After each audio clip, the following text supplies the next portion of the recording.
Oh no, this one's going to get me every time.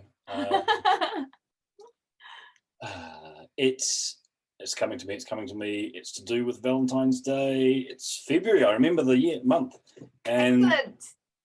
February is associated with Valentine's Day, which is associated with roses. So it must be Lovely Rose. Excellent. Yes, this was the Lovely Rose.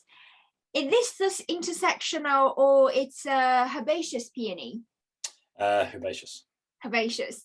So can you tell us a bit more about herbaceous peonies? Well, herbaceous peony is the peony that most people know. It's the type that probably their grandparents had in their garden or their mother had in their garden. It's the typical, comes up in spring, does its thing over the early part of the summer or late spring, depending on where you are. And then it will tend to just slowly sort of die back over the winter, over the summer until you get to the winter. And then in the autumn, which a lot of people always ask about, is do we cut them back? Yes, cut them back. Cut them back to the ground, take all the dead leaves off.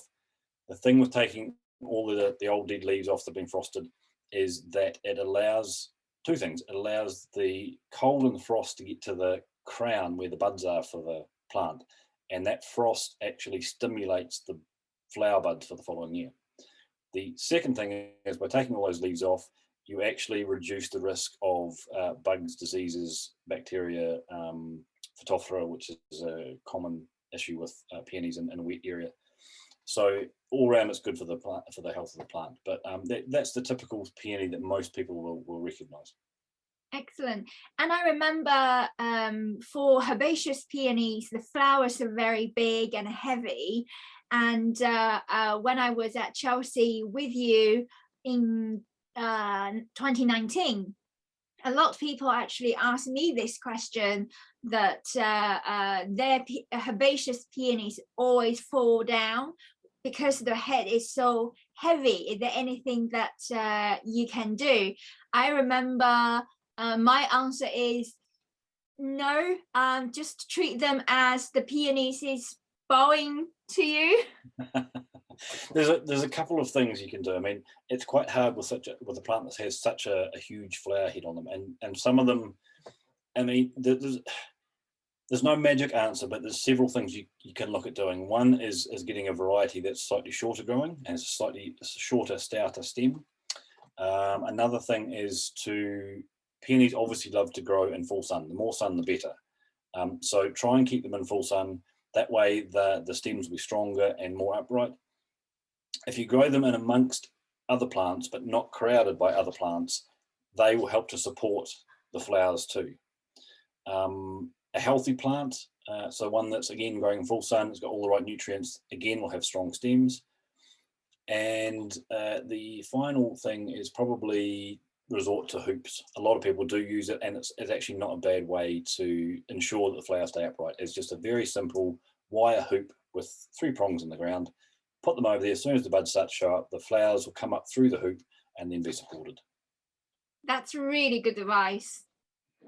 But don't forget, a beautiful peonies will bow to you. Show their respect. Since we're talking about herbaceous peonies,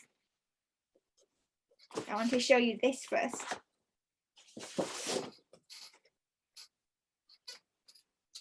Do you remember this one?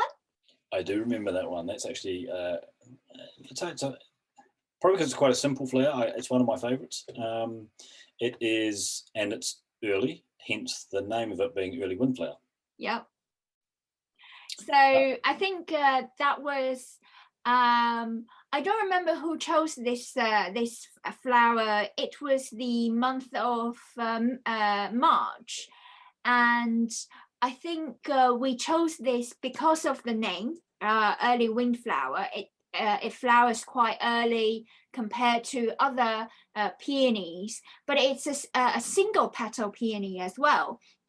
Because when we talk about peonies, a lot of people think of the double or bomb, things like Sarah Bernhardt, Festiva Maxima, all these like big and blousy peonies, and this is quite unusual, is it, to have the single petal peonies?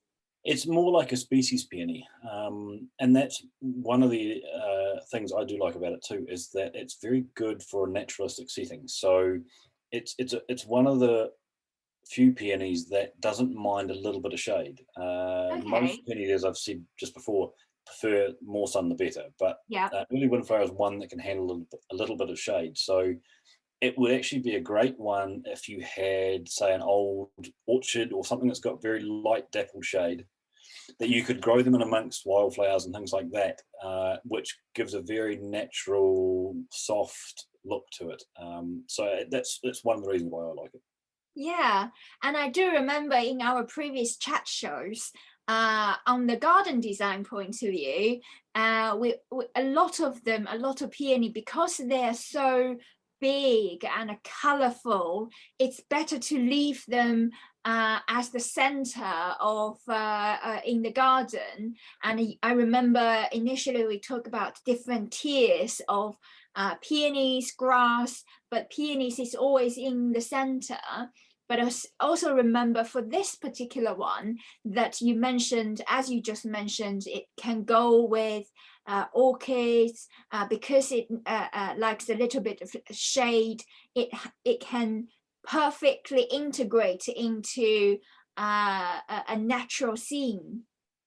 Yeah, well, I mean, you could imagine it with the sort of the tail end of bulbs such as bluebells and things going over, and then you've got the apple trees in blossom and the new leaf growth and everything. It would just work in really well.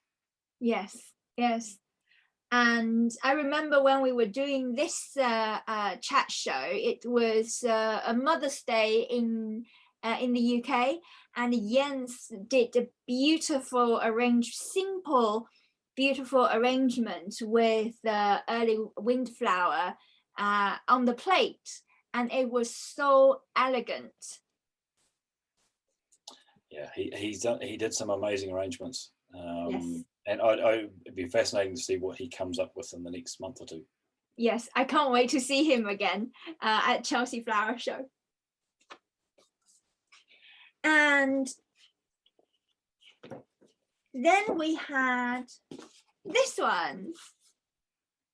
That's our raspberry jam one. Yes. That would be Festiva Maxima, and if I remember rightly, you've got that in your garden. Yes, we did a chat show in June, although it wasn't about Festiva Maxima then, but I had them quite a lot this year. They were growing really well, and I had them in my background in my garden.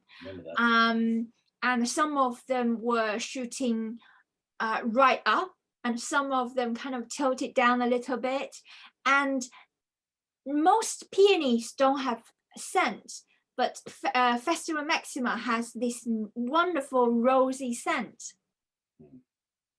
Yeah, it's one of the few. I mean, there's a few, but generally not commonly known to have scent. But yeah, there are a few that do have scent. Yes, and they are a very common type peonies.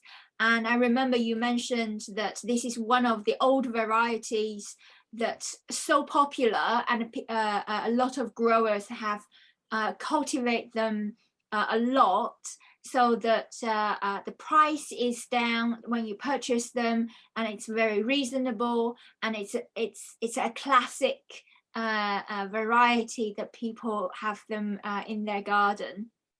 Yeah, it's a funny thing that we often get asked at the likes of Chelsea is why our peonies they vary in price, and why some of them, like the Festiva Maxima, aren't that expensive to buy.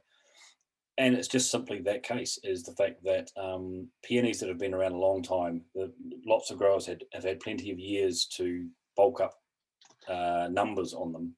So it means that we don't have to charge so much for them.